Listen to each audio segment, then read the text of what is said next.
اے اہل کتاب، اپنے دین کی بات میں حد سے نہ بڑھو اور اللہ کے بارے میں حق کے سوا کچھ نہ کہو۔ مسیح یعنی مریم کے بیٹے عیسیٰ بس اللہ کے رسول ہی تھے اور اس کا خاص حکم تھے جو اس نے مریم کی طرف بھیجا تھا، اور اس کی طرف سے ایک روح تھے۔ تو اللہ اور اس کے رسولوں پر ایمان لاؤ اور یہ نہ کہو کہ خدا تین ہیں۔ اس اعتقاد سے باز آؤ کہ ایسا کرنا تمہارے حق میں بہتر ہے۔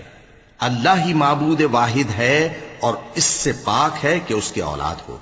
جو کچھ آسمانوں میں اور جو کچھ زمین میں ہے سب اسی کا ہے، اور اللہ ہی کارساز کافی ہے۔ مسیح اس بات سے عار نہیں رکھتے کہ اللہ کے بندے ہوں، اور نہ مقرب فرشتے عار رکھتے ہیں، اور جو شخص اللہ کا بندہ ہونے کو موجب عار سمجھے اور سرکشی کرے تو اللہ سب لوگوں کو اپنے پاس جمع کر لے گا۔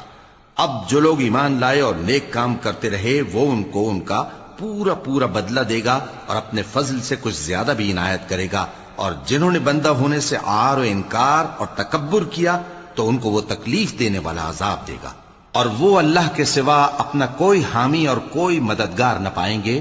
لوگوں، تمہارے پروردگار کی طرف سے تمہارے پاس ایک بڑی دلیل آ چکی ہے، اور ہم نے کفر اور ضلالت کا اندھیرا دور کرنے کو تمہاری طرف راہ روشن کرنے والا نور بھیج دیا ہے۔ پس جو لوگ اللہ پر ایمان لائے اور اس کے دین کی رسی کو مضبوط پکڑے رہے، ان کو وہ اپنی رحمت اور فضل کی بہشتوں میں داخل کرے گا اور اپنی طرف پہنچنے کا سیدھا راستہ دکھائے گا۔ اے پیغمبر، لوگ تم سے کلالہ کے بارے میں حکم دریافت کرتے ہیں۔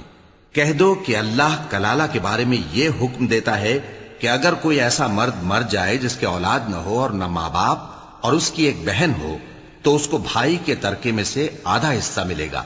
اور اگر بہن مر جائے اور اس کے اولاد نہ ہو تو اس کے تمام مال کا وارث بھائی ہوگا، اور اگر مرنے والے بھائی کی دو بہنیں ہوں تو دونوں کو بھائی کے ترکے میں سے 2/3، اور اگر بھائی اور بہن یعنی مرد اور عورتیں ملے جلے وارث ہوں تو مرد کا حصہ 2 عورتوں کے حصے کے برابر ہے۔ یہ احکام اللہ تم سے اس لیے بیان فرماتا ہے کہ بھٹکتے نہ پھرو، اور اللہ ہر چیز سے خوب واقف ہے۔